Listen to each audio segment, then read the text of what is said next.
समाधान करना। हमारे फायर के साथी भी हमारे साथ हैं और वो भी अभी आए थे। कंधे से कंधा मिलाकर अपने सहयोग करेंगे हम अपने तो साथियों आप का। एक तरीके से स्पष्ट अल्टीमेटम दे रहे हैं सरकार को कि 1-2 दिन में अगर आपकी मांगे ना मानी तो आप सफाई व्यवस्था को ठप कर देंगे शहर की। बिल्कुल पूरी सफाई व्यवस्था को ठप करेंगे।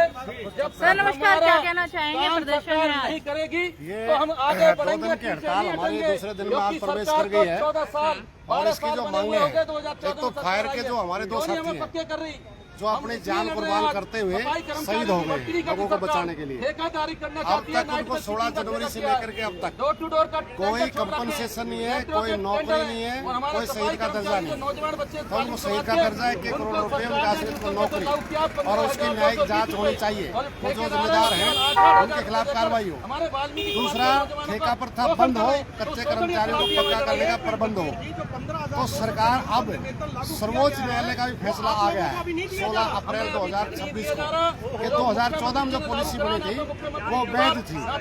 हाई कोर्ट का जो फैसला था 23 दिसंबर का 31 दिसंबर का, हरियाणा सरकार इसलिए उसको लागू नहीं कर रही थी कि जब तक फाइनल डिसीजन सुप्रीम कोर्ट से नहीं आएगा तब तक ये हाई कोर्ट के फैसले को लागू नहीं करेंगे।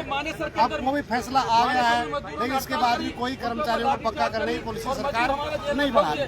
ठेकेदारी प्रथा, अगर नगर निगम में है, आप पुराने पत्रकार हैं, शाम को जो रात को ड्यूटी करते हैं सफाई के काम में, आप उनसे पूछिए 15,220 रुपये भी तय हुआ है, 8,000 रुपये करीब उनको मिलते हैं। तो ये जो 7,000 रुपये हैं ये कहाँ जाते हैं?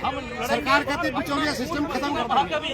ये जो बिचौलिया, ये जो रात को जो काम कर रहे हैं क्या ये ठेकेदारी में है या कैसे है? ठेकेदारी में, ठेकेदारी में ठेकेदार बीच में मतलब है जो जानकारी हमें दी है। तो ये जो 15,220 में से 8,000 मिलते हैं तो 7,000 कहाँ गए?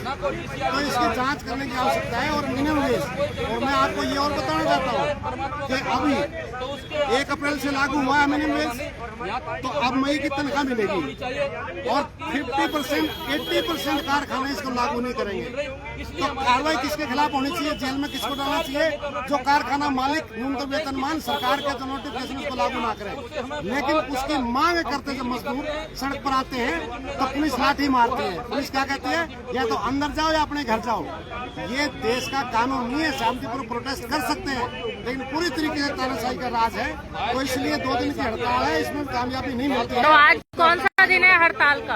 आज हड़ताल का दूसरा दिन है और ये कामयाबी नहीं होती है तो देखो अब ये कच्चे कर्मचारी पक्का करने का पूरा माहौल बन गया है। 2 दिन से हड़ताल है। फायर के कर्मचारी 8 तारीख से हड़ताल पर चल रहे हैं। बिजली वाले 20 तारीख को नोटिस दे रहे हैं। 20 तारीख को मंत्री के वहाँ प्रदर्शन कर रहे हैं बिजली वाले, और फायर के पहले ही हैं नोडल लॉ नोटिस दे दिया है। सरपंचायत संघ हरियाणा ने 17 तारीख को कार्यकर्ता सम्मेलन का उत्तर बुलाया है। इसमें बड़ी आंदोलन की घोषणा होगी। सरकार बच के नहीं निकल सकती। कोई भी कानूनी अड़चन कच्चे कर्मचारी पक्का करने की नहीं है। सरकार की नीयत में खोट है और तमाम कर्मचारी मिल करके इस नीयत के खोट को ठीक करें। कर्मचारियों के साथ पूरी तरीके से देखिए कर्मचारी प्रदर्शन कर रहे हैं। साहब को मांग है कि अगर हमारी किसी मांग को अगर पूरा नहीं किया जाएगा तो हमारी